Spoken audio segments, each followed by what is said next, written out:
दुल्हा सरकार की जय। अनंतानंत कोटि ब्रह्मांड नायक आनंद कंद लीला मुकुंद अकारण करुणा वरुणालय मर्यादा पुरुषोत्तम प्रभु श्री राम जी की अहेतु की कृपा से हम सभी को अनंत बलवंत श्री हनुमंत लाल जी महाराज के सानिध्य में बैठ करके यह संगीतमयी शब्द दिवसीय श्री राम कथा श्रवण करने को प्राप्त हो रही है। कथा में पधारे समस्त भक्त अनुरागी जन, कथा प्रेमी जन, पुण्य आत्माएं, सूक्ष्म आत्माएं एवं दिव्य आत्माएं, आप सभी का प्रभु की रसभरी कथा में व्यास मंच से स्वागत है। आइए आज हम सभी हर्ष के साथ में भगवान की विवाह महोत्सव में शामिल हों। आज भगवान के विवाह की कथा को हम लोग स्मरण करेंगे। कैसे जगत जननी जगदम्बा भगवती सीता का और अखिल भूमंडल के नायक प्रभु श्री राम जी का पावन विवाह महोत्सव मनाया गया। आज हम लोग इस कथा के माध्यम से श्रवण करेंगे, दर्शन करेंगे। इस धन विस्तारक यंत्र के माध्यम से जहां तक हमारी वाणी विकास कर रही है, समस्त कथा अनुरागी जन अपने अपने गृह कार्यों से निवृत्त होकर के प्रभु की रसभरी कथा को श्रवण करने के लिए अति शीघ्र उपस्थित हों। कल की कथा में हम सभी ने श्रवण किया कि भगवान मिथिला का दर्शन करने के लिए, नगर दर्शन के लिए गए हुए थे। आज उसके आगे की कथा।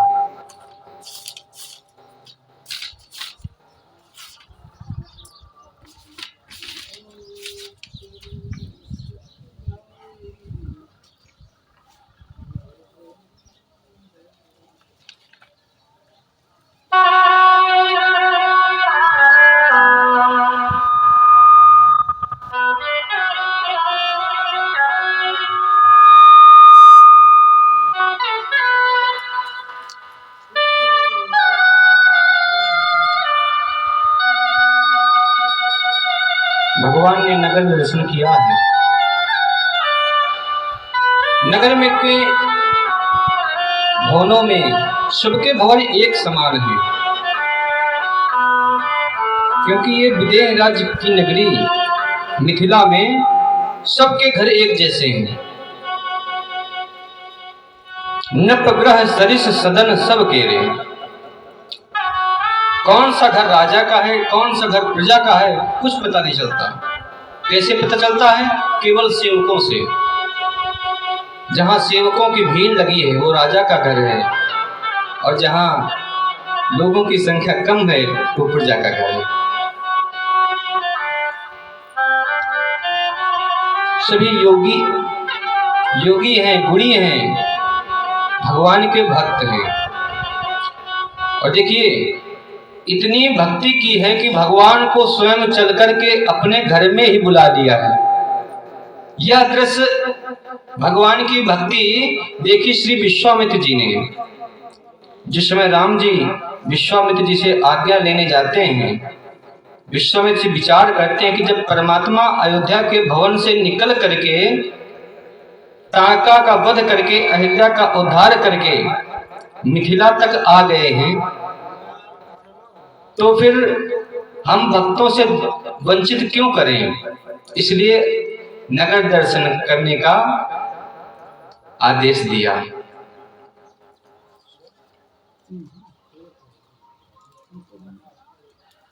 जाहू देखी आवो नगर, सुख निधान दो भाई। करहु सुफल सबके नयन, सुंदर बदन दिखाई। अर्थात सबको दर्शन दे करके उनको नेत्रों का सुख प्रदान करो। भगवान सबको जाकी रही भावना जैसी।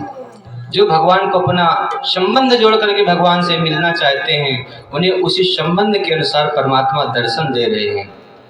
कुछ सखियां अपने घर की छत में खड़ी हैं और देखती हैं कि नीचे से राम और लक्ष्मण दोनों चले जा रहे हैं।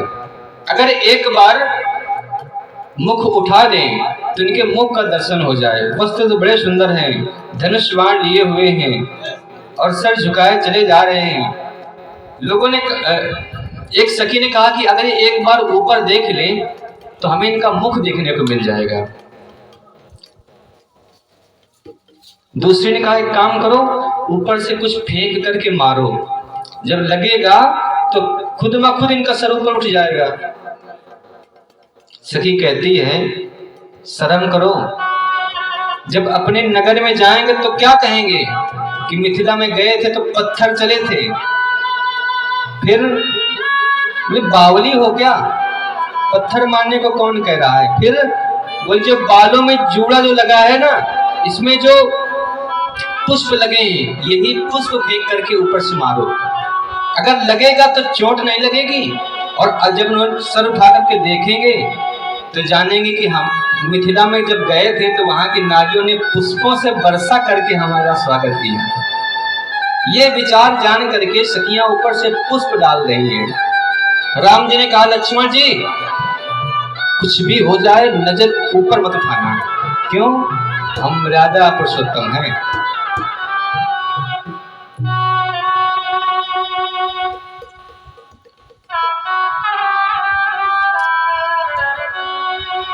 सखियां कहती हैं कितने सुंदर हैं, क्या जिसने संसार को बनाया उस विधाता में भी इतनी सुंदरता होगी? दूसरी सखी कहती है अच्छा तुम बताओ कि जिसके चार चार मुख हो वो क्या सुंदर लगेगा? तो क्या जिसने विष्णु ब्रह्मा जी को बनाया और नारायण क्या सुंदर होंगे? बोले बताइए जिसके चार चार हाथ हो क्या वो सुंदर लगेगा? बोले फिर इनके सुंदर समान कौन है? सखिया कहती है कि इनके सुंदर समान तो केवल यही है। भक्त कहते हैं ऐसा सुंदर स्वरूप कहाँ पाया, ऐसा सुंदर स्वरूप कहाँ पाया प्रभु जी तुम्हें, ऐसा किसने बनाया प्रभु जी ऐसा किसने बनाया, ऐसा सुंदर स्वरूप कहाँ पाया, ऐसा सुंदर स्वरूप कहाँ पाया, प्रभु जी तुम्हें ऐसा किसने बनाया, प्रभु जी तुम्हें ऐसा किसने बनाया।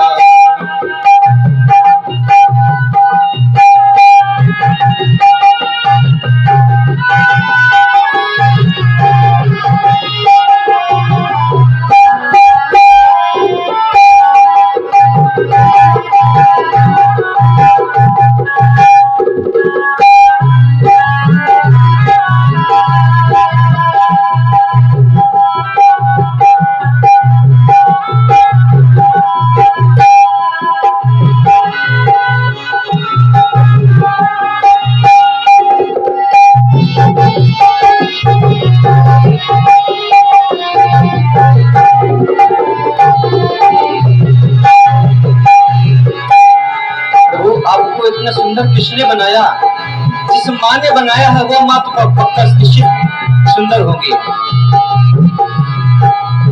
और राम जी का स्वभाव देख करके सखियां कहती हैं, देखिए पर गांव में आए, दूसरे गांव में अतिथि हैं हमारे, लेकिन देखिए कितना सुंदर स्वभाव है। पर नारी पर दृष्टि न डाली, पर नारी पर दृष्टि न डाली,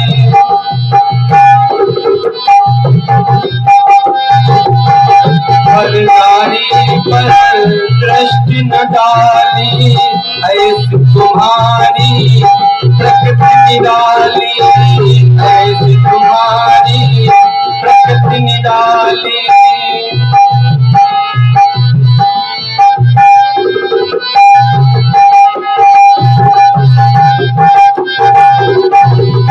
तुम्हें वाल्मीकि तुलसी ने गाया, वाल्मीकि तुलसी ने गाया, तुम्हें ऐसा किसने बनाया, प्रभु जी तुम्हें ऐसा किसने बनाया, ऐसा सुंदर स्वरूप कहाँ पाया, ऐसा सुंदर स्वरूप कहाँ पाया, प्रभु जी ऐसा।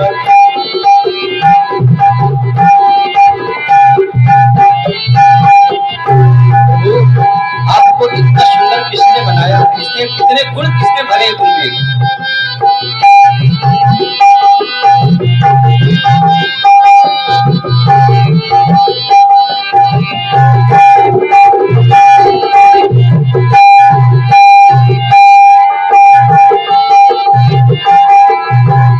आप में इतने गुण हैं, लेकिन जब आपके सम्मुख कोई अवगुण भरा आता है तो आप उस पर क्रोध नहीं करते हो। अवगुण देख के क्रोध करते, अवगुण देख के क्रोध करते,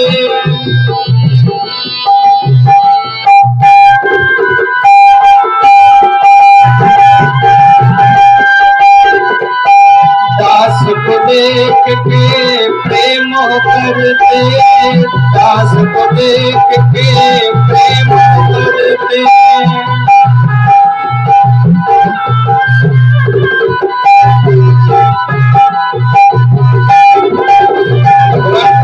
अगर आप ये देखो कि कौन गुण भरा है, जो गुण भरा है वही मंदिर आएगा, तो सरकार वो दिन दूर नहीं है जब आपके मंदिर कोई नहीं आ पाएगा, क्योंकि सब में कोई न कोई तो अवगुण है ही।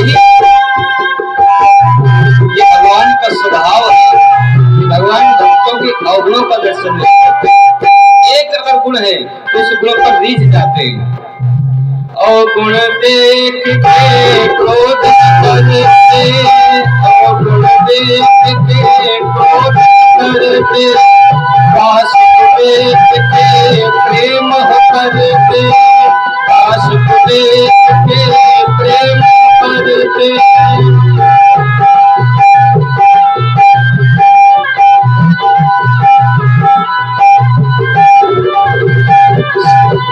और सखियां कहती हैं,